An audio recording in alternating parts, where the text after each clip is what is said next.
children of the same gender, this one's for you. Make sure that you use hand-me-downs for your children. If it's a neutral color or something like that, or if you don't mind what colors they wear, you could even do it with different gendered children.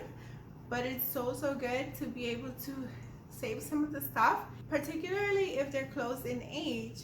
It might work for you. I have 2 boys under 2. My sister-in-law blessed us with a lot of clothes because immediately after we had another boy, thanks be to God, and we had all of those clothes. But if you do have a space to store them at without creating chaos in your home, make sure that you do save those clothes. You'll be so glad that you did. You will save a whole lot of money on clothes and also items for babies if you can.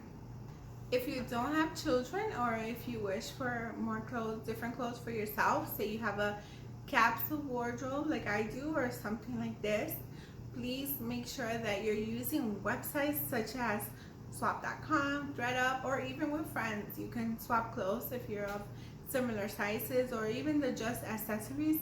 Any switch in accessories can swap up any clothes. For example, this particular dress here, it has a little bow that you can use. This could be its own accessories. You can mix it up if you change like the earrings, or a lot of times I wear with necklaces. That can help a lot too. That way you don't get bored of your clothes and you don't have to keep purchasing more.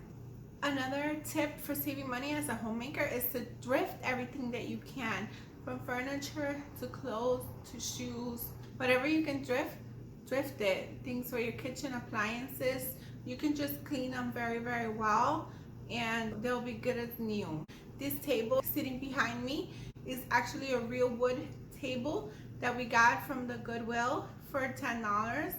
My husband sanded it down and painted it. It's super easy to do. If you want a video on how that's done, I definitely can post that, because we're gonna have a project coming up with the chairs. So let me know what you think, and if you would like to see something like this, be sure to subscribe.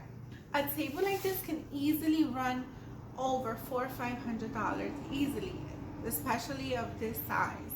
But thanks be to God, we got it for just $10. So don't be shy. If you have a Goodwill, make sure you go there. I didn't even know they carry tables, because where I'm from, the Goodwills, they're not like that. But check your local area, check any Goodwill, and go on different days too, because just because you don't find something one day doesn't mean you're not gonna find it another day. That being said, don't just buy things because they're on sale, because that doesn't really save you any money in the long run. And that leads me perfectly into my next tip. Do not buy something just because it's on sale. If you weren't going to buy the thing, if you weren't thinking about the thing, don't buy it, please. You're not saving money then. You're actually spending more money. Even if it's a great deal, suppose the thing is $5, $1 even. That is $5 more or $1 more than you would have spent otherwise. Buy the thing if it was something you were already considering to buy. If you have the budget for it, don't buy it just because. And definitely do not go into debt to buy said items. There's a time and a place you can save the money, believe me.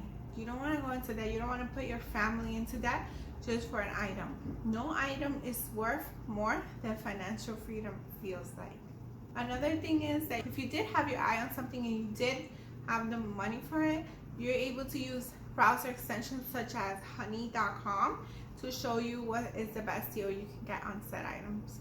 This is essentially the same as looking at coupon codes on those coupon websites, but Honey does it all for you. Check it out if you're comfortable with it. It's really good. I use it myself and I saved a ton of money using it before. Another money saving tip for homemakers is that you can learn sewing and hemming skills. This can help you to make sure that your family in the long run saves a lot of money on clothes you can attach certain buttons for them. Also, you can hem it if it's too long or too big. You can sew up a hole if needed. This will save a lot of money because you don't have to replace the item just yet, and you also don't have to take it to a tailor. Skills like this are crucial, and there's a bunch of videos on YouTube that can show you how. They're super easy. You can even do it by hand. I don't own a sewing machine, and I'm able to do it this way. Another money-saving tip is to scan those receipts. There's a lot of apps that you can scan your receipts and give you a lot of cash back and save a lot of money. I've only used Fetch Rewards, but it works super good. I'll put my referral code down below if you like it. All you have to do is scan your receipts. You can get cashback cards. You can also get for Amazon, anything you want really. And it's a lot of the stuff that you are going to buy anyway. Please don't go buying extra stuff for these apps. Just whatever you were gonna buy, scan your receipts before you recycle them. Another money saving tip for homemakers is to make sure you're getting quotes often. Get different quotes on cell phone plans. You can save a lot of money just by switching your cell phone plan, by the way. You can also get quotes on things such as life insurance policies, car insurance policy. Make sure you check at least once or twice a year so that you can know if there is a better price out there. If there is, you can save a whole bunch of money just by doing a simple switch. You'll be so glad that you did. Finally, we have to check those subscriptions. A lot of times we sign up for these free trials of things and then we forget to cancel them, or we used to use that at some other point in our lives, but we don't anymore. Make sure you're going through your bank account just to see what subscriptions are being charged. There's even apps that do these for you, but once you hone in on something that is being charged and you're not using it, please go ahead and cancel that. If you still have cable, nothing against the cable companies, but these days we don't need the cable. There's so many free streaming services out there, and the cable companies cost so much money. If you're in debt or trying to save money, I challenge you, if you have many subscriptions, try to do only one or even zero for those couple of months that you're trying to reach your financial goals. You'll be so glad you did.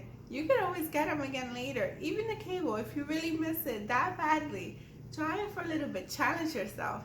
What's the worst that can happen? You save a little bit of money? That doesn't sound too bad to me. What do you think? Well, so there you have it. These are some tips on how to save money as a homemaker. If you like what you saw, don't forget to comment down below which was your favorite tip. Also, don't forget to subscribe if you like this kind of content. Click here to see the last video on more common mistakes homemakers make and how to fix them. Until next time, thank you for watching. To God be the glory. Bye.